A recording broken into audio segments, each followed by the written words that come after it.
अस्सलाम वालेकुम स्टूडेंट्स, मैं हूं आपका इंस्ट्रक्टर मोहम्मद हमजा अलमास। उम्मीद है आप सब खैरियत से होंगे और अभी तक जिसने मेरा चैनल सब्सक्राइब नहीं किया उसको सब्सक्राइब कर ले।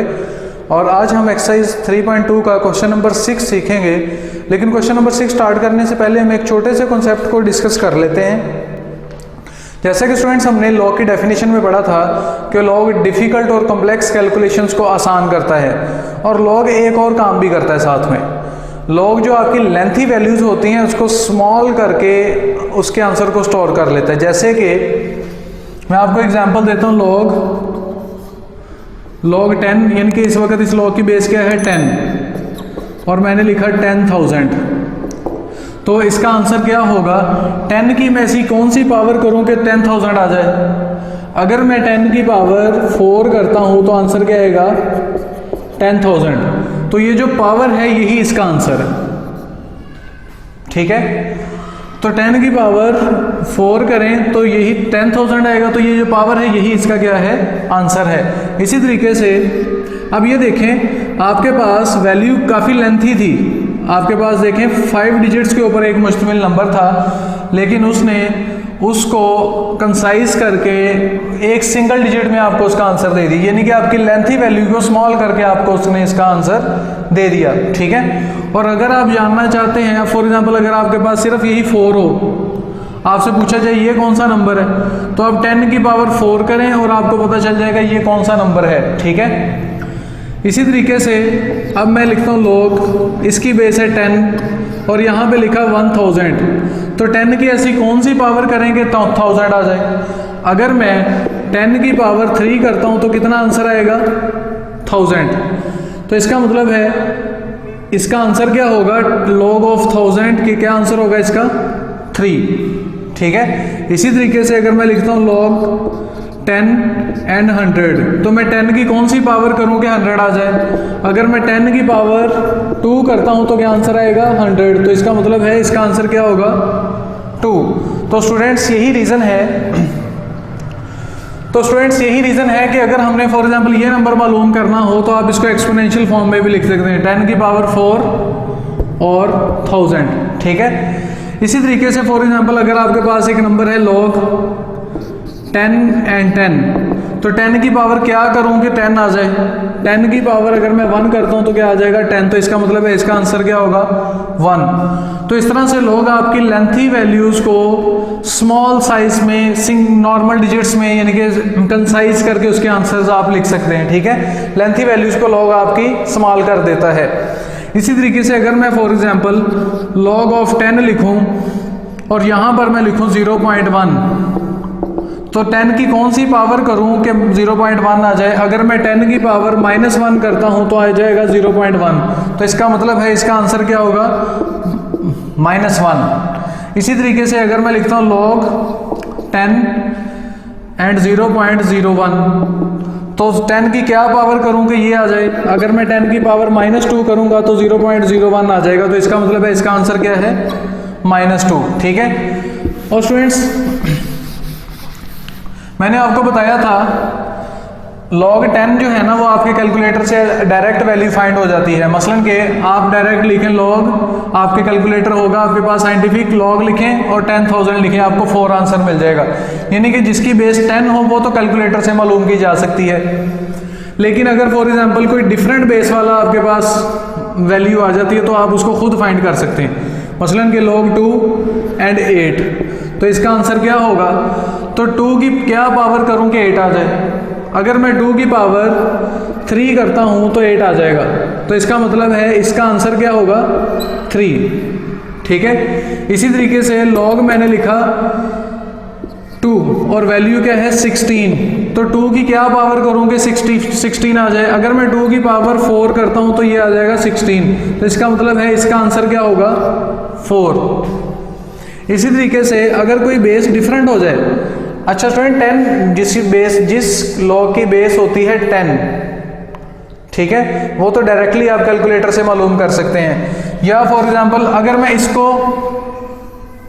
इस फॉर्म में भी लिख देता log 10,000 = 4, तो ये भी यहाँ पर इसका मतलब कोई बेस नहीं है, तो इसका मतलब ये है कि यहाँ पे ऑटोमेटिकली क्या कौन सी बेस है, 10 बेस है। जिस लॉग की कोई बेस नहीं होती उस वक्त वहाँ पे कौन सी बेस होती है, 10 बेस होती है। अब मैंने लिखा log 3 और मैंने लिखा जी 27, तो आंसर क्या होगा? आपको पता है log 3 वाले जो है ना, जिनकी बेसिस डिफरेंट हों वो कैलकुलेटर से तो फाइंड नहीं होती, तो आपको पता होना चाहिए कि आप 3 की ऐसी कौन सी पावर करेंगे 27 आ जाए। अगर मैं 3 की पावर 3 करूंगा तो 27 आ जाएगा, तो इसका मतलब है इसका आंसर क्या है, 3। ठीक है, तो इस तरह स्टूडेंट्स ये बताना था कि लॉग की मदद से आप अपनी जो लेंथी वैल्यूज हैं उनको कंसाइज करके भी राइट कर सकते हैं। ठीक है जी, तो स्टूडेंट्स क्वेश्चन नंबर 6 की जानिब बढ़ते हैं। कहता है find the value of x. आपने एक्स की वैल्यू फाइंड करनी है ऑफ द फॉलोइंग स्टेटमेंट्स। ठीक है, तो सॉल्यूशन इसका स्टार्ट करते हैं। सॉल्यूशन स्टार्ट करते ही एक बार क्वेश्चन को राइट कर लें नीचे अगेन। तो ये लॉग फॉर्म में है, आप इसको एक्सपोनेंशियल फॉर्म में कर दें। आपको पता है ये 2 जो सामने वाला इसकी पावर हो जाएगी और ये एक्स आ जाएगा। ठीक है, तो इसको सॉल्व कर लें। जिसकी पावर जितनी है 5, तो इसका मतलब नीचे वाले डिजिट को उतनी दफ़ा मल्टीप्लाई करना है। ठीक है, 2 की पावर 5, अगर 5 है तो नीचे वाले डिजिट को 5 टाइम मल्टीप्लाई कर लें, आंसर आ जाएगा 32। तो x का आंसर आ गया, x इक्वल टू 32। ठीक है, इनको मल्टीप्लाई करेंगे तो आंसर आएगा 32। तो 2 की पावर 5 इक्वल टू आया 32 और ये हमारा आंसर आ गया। नेक्स्ट क्वेश्चन नंबर 2, आपने इसमें भी x की वैल्यू मालूम करनी है। सॉल्यूशन स्टार्ट करते हैं। एक बार अगेन क्वेश्चन राइट कर लें और x की वैल्यू फाइंड आउट करने के लिए लॉग फॉर्म में इसको आप एक्सपोनेंशियल फॉर्म में कर लें। 81 सामने वाला इसकी पावर, 81 की पावर हो जाएगी x और ये 9 हो जाएगा सेपरेट। बेसिस सेम कर लेते हैं। अगर मैं 9 की पावर 2 कर लूँ तो फिर भी तो ये 81 है ना। 9 मल्टीप्लाई 9 कितना होता है, 81। तो इनको मैं इस तरह भी लिख सकता हूँ 9 की पावर 2। ठीक है, तो मैंने 9 की पावर 2 लिख दिया और x इसके साथ आ गया और यहाँ पर आया 9, जिसकी पावर कोई नहीं होती वहाँ होता है 1। तो जब बेसिस सेम हो तो पावर्स आप इक्वल रख सकते हैं। 2x इक्वल टू 1, तो x आ गया 1/2। ये 2 इधर आकर डिवाइड हो गया और ये हमें x फाइंड आउट हो गया। नेक्स्ट क्वेश्चन करते हैं। नेक्स्ट क्वेश्चन नंबर 3 की जानिब चलते हैं। क्वेश्चन नंबर 3 में भी आपने x की वैल्यू को ही फाइंड करना है। सॉल्यूशन इसका स्टार्ट करते हैं। क्वेश्चन एक बार नीचे राइट कर लें अगेन। x/2। ठीक है, तो आपको पता है 64 सामने वाला क्या है इसकी पावर, तो 64 की पावर हो जाएगी x/2 और ये 8 हो जाएगा सेपरेट। ये लॉग फॉर्म में था, इसको एक्सपोनेंशियल फॉर्म में लिख लिया। दोनों बेसिस को सेम कर लेते हैं। अगर मैं 8 की पावर 2 कर दूं तो ये 64 बन जाएगा और ये वैसे भी x/8 2 पड़ा हुआ है, तो ये 2 इससे कैंसिल हो जाएगा और यहाँ पर 8 है, तो 8 वैसे ही रहा, ये सिर्फ 8x रह गया। ठीक है, तो जिसकी पावर कोई नहीं होती वहाँ पे 1 होता है। तो जब बेसिस सेम हो तो पावर्स इक्वल हो जाती हैं, तो x इक्वल टू 1। तो यही आपने फाइंड आउट करना था, यही इसका आंसर होगा। क्वेश्चन नंबर 4 के सोल्यूशन की जानिब बढ़ते हैं। सेम क्वेश्चन नीचे राइट कर लें।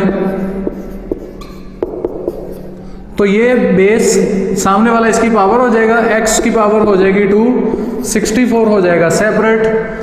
हमें सिर्फ सिंगल x की वैल्यू चाहिए, स्क्वायर है तो ऐसा करें, टेकिंग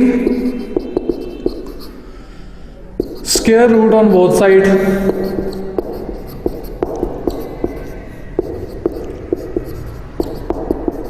दोनों तरफ हमने स्क्वायर कर लिया, स्क्वायर रूट।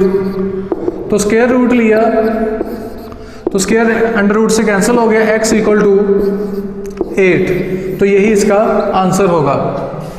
जी स्टूडेंट, नेक्स्ट क्वेश्चन है क्वेश्चन नंबर 6 का 5 पार्ट। तो आपने इसको भी सॉल्व वैसे ही करना है, सिंपल क्वेश्चन है। सेम क्वेश्चन एक बार नीचे राइट कर लें। तो 3 है सामने वाला, इसकी पावर हो जाएगी 3 की पावर 4 और ये x सेपरेट हो जाएगा। ठीक है, इसकी ये लॉग फॉर्म में था, इसको एक्सपोनेंशियल फॉर्म में कर लिया। 3 की पावर 4 का आंसर क्या आएगा, इसका मतलब 3 को 4 टाइम मल्टीप्लाई करना है। 3 मल्टीप्लाई 3 मल्टीप्लाई 3 मल्टीप्लाई 3, 3 2 9, 9 2 27, 27 मल्टीप्लाई 3 81। तो यहाँ पर आ गया 81, तो x का आंसर आया 81। तो यही आपने फाइंड आउट करना था। आज के लेक्चर को एंजॉय किया होगा और तमाम क्वेश्चंस को अच्छे तरीके से अंडरस्टैंड किया होगा। तो इन क्वेश्चंस की प्रैक्टिस लाजमी कीजिएगा, और जिसने अभी तक चैनल को सब्सक्राइब नहीं किया वो सब्सक्राइब करें, और इन वीडियोज़ को अपने दोस्तों के साथ भी लाजमी शेयर करें ताकि वो भी इनसे फ़ायदा हासिल कर सकें। तो इंशाल्लाह कल नेक्स्ट नए लेक्चर के साथ मुलाकात होगी। तब तक के लिए अपने होस्ट मोहम्मद हमजा अलमास को दें इजाज़त। अल्लाह हाफिज़।